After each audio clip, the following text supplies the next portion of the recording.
अध्याय 6 पृथ्वी और ग्लोब। महेश अपने दादाजी के साथ घूमते हुए पहाड़ी की चोटी पर पहुंचा। उसने दूर तक निगाह दौड़ाई। उसे लगा बहुत दूर धरती और आकाश आपस में मिल रहे हैं। उसने दादाजी से पूछा, दादाजी वह देखिए, दूर जाकर धरती और आकाश आपस में मिल रहे हैं। दादाजी ने कहा, बेटे वास्तव में वो वहाँ मिल नहीं रहे हैं, बल्कि हमें ऐसा नजर आ रहा है। क्या मिल रहा है बताओ? धरती और आकाश कब मिलते हैं? किसी भी स्थान पर खड़ा होकर कुछ दूरी पर जमीन और आसमान आपस में मिल रहे हैं। इसे क्षितिज कहते हैं। क्या कहते हैं इसे? क्षितिज कहते हैं। ऐसा इसलिए नजर आता है क्योंकि हमारी पृथ्वी क्या है? गोल है। लेकिन हमें आसपास देखने पर पृथ्वी गोल नजर न आकर चपटी दिखती है। हम लोग हैं तो ये कैसा है? धरती कैसा है? चपटी है, समतल है, मगर पृथ्वी हमारा कैसा है? गोल है। इसका कारण यह है कि हम एक जगह खड़े होकर पृथ्वी को एक साथ नहीं देख सकते हैं। अगर हम चांद या उपग्रह पर जाकर पृथ्वी को देखेंगे तो पृथ्वी भी चांद जैसी दिखाई देती है, क्योंकि पृथ्वी भी चंद्रमा की तरह गोल है। जब ऊपर से देखेंगे, ऊपर से देख के ही ना पता चला कि पृथ्वी क्या है? गोल है, परंतु आकार में चंद्रमा से बड़ी है। चंद्रमा पर पहुंचने वाले पहले व्यक्ति अमेरिका के कौन थे? नील आर्मस्ट्रॉन्ग जी के में क्वेश्चन था। उन्हें चांद से पृथ्वी ठीक वैसी ही दिखाई दे रही थी जैसी पृथ्वी से चांद। जैसे हम लोग पृथ्वी से चांद को देखते हैं, वैसे ही चांद से पृथ्वी भी वैसा ही दिखता था, मगर चांद से पृथ्वी क्या है? साइज में बड़ा है।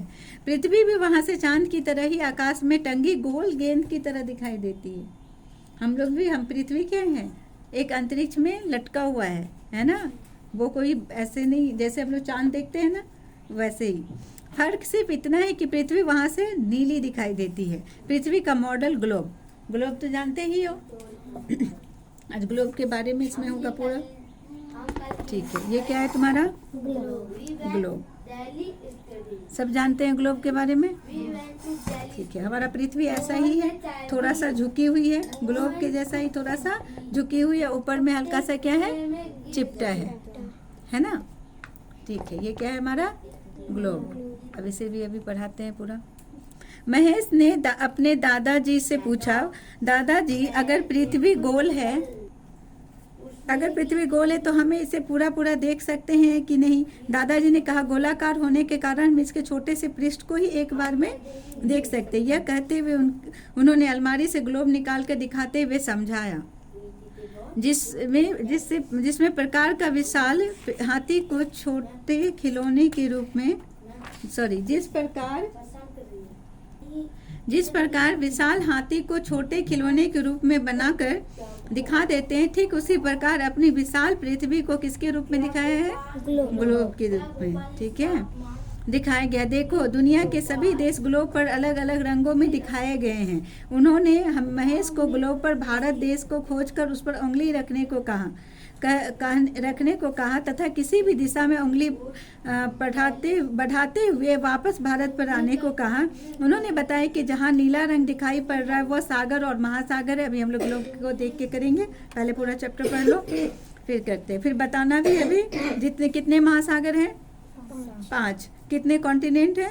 7। सारा कॉन्टिनेंट और महासागर इसमें बताना है। फिर हमारे नेबरिंग कंट्री कौन कौन सा है वो भी ढूंढ के अभी ग्लोब में बताना है। ठीक है, उन्होंने यह पता करने को कहा कि ग्लोब के अधिक हिस्से में क्या है? महासागर है या जमीन के भाग है? क्या है? महासागर है। ग्लोब पर दिखाया गया कौन सा रंग क्या बतलाता है? नीला रंग पानी। हाँ, पानी को बताता है। आप भी ग्लोब में अपने देश भारत को खोजिए तथा किसी भी दिशा में उंगली बढ़ाते हुए वापस भारत तक पहुंचिए। बीच में आने वाले कुछ देशों के नाम लिखिए। ग्लोब देखकर पता कीजिए स्थल एवं महासागर में कौन सा भाग अधिक है। ठीक है, मानचित्र कौन सा भाग अधिक है? महासागर और स्थल में महासागर। ग्लोब पर क्या है? महासागर। हमारा पृथ्वी पर भी क्या है? 71% क्या है? वाटर पार्ट है और 29% स्थल पार्ट है। मानचित्र एवं ग्लोब। दादाजी ने कहा, ग्लोब गोल है जो मानव द्वारा बनाया गया पृथ्वी का एक छोटा मॉडल है, जबकि मानचित्र चौरस चपटे सतह पर बना होता है, परंतु दोनों में जल एवं थल भाग हिस्से के विशेष रंगों से दिखाया जाता है। अब उन्होंने संसार का मानचित्र दिखाकर बताया कि जमीन के बड़े बड़े हिस्से जो महासागरों से घिरे हुए हैं वे महादेश हैं। इन्हें स्थल भाग कहा जाता है। स्थल पर ही लोग रहते हैं। इसी पर गांव, शहर, नदी, नाले इत्यादि हैं। महादेशों की कुल संख्या कितनी है? 7। जल्दी से नेम बताओ तुम लोग। एजा,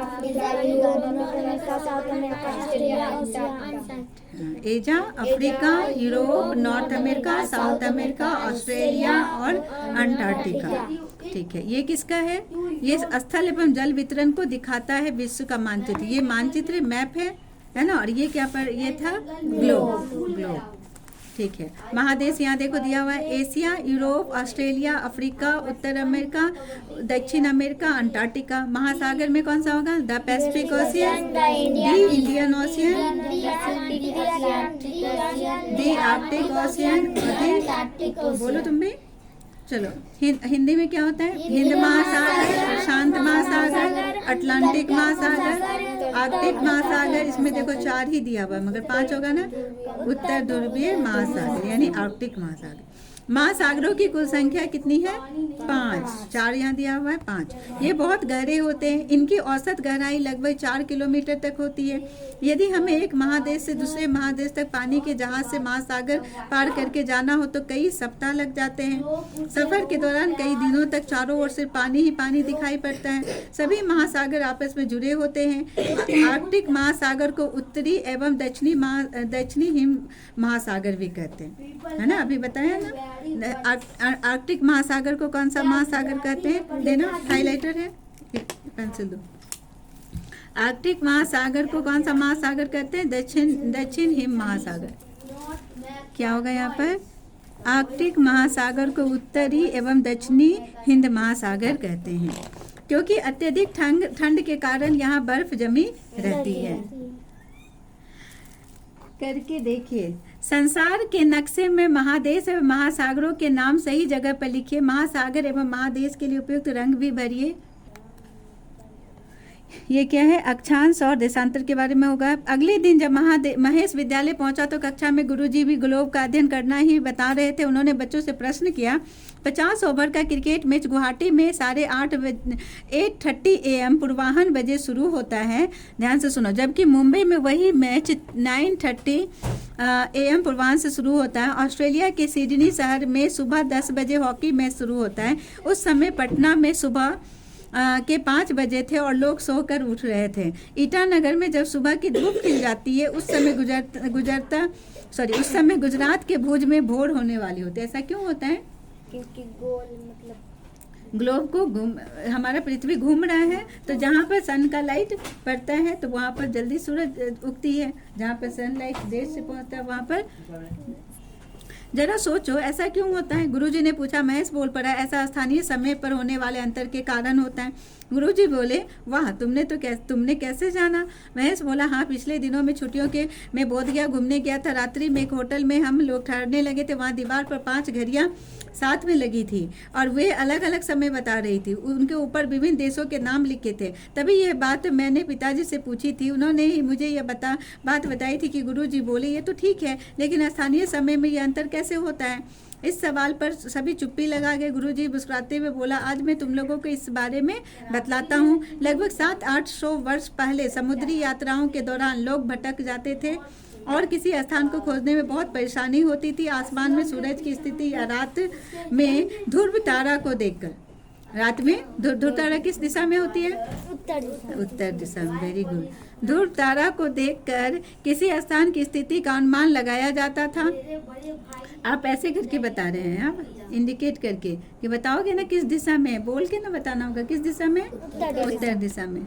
इसमें बहुत परेशानी होती थी। बाद में कंपास, दिक् सूचक और नक्शे से ठिकाना खोजना आसान। पहले तो कंपास नहीं थे, है ना। वो इंस्ट्रूमेंट जो था, दिक् सूचक यंत्र जो बोलते हैं इंस्ट्रूमेंट, कंपास इंस्ट्रूमेंट नहीं था। तो पहले ध्रुव तारा से और दिन में सूरज की रोशनी से पता चलता था। सूरज इधर उगा उधर पूरब हो गया, है ना। उसके बाद तीनों दिशा का पता कर लेते थे, हो गया। लेकिन समय का अंतर पता करना अभी अभी मुश्किल था। क्या आप जानते हैं कि यह मुश्किल कैसे दूर हुई? बच्चों, देशांतर रेखाओं की पहचान से इस मुश्किल को समाधान हुआ। राजू ने तुरंत पूछा, ये रेखाएं क्या होती है? अक्षांश रेखाएं और देशांतर रेखाएं। चलो, गुरुजी ने कहना शुरू किया, आप जानते हैं कि पृथ्वी गोल है।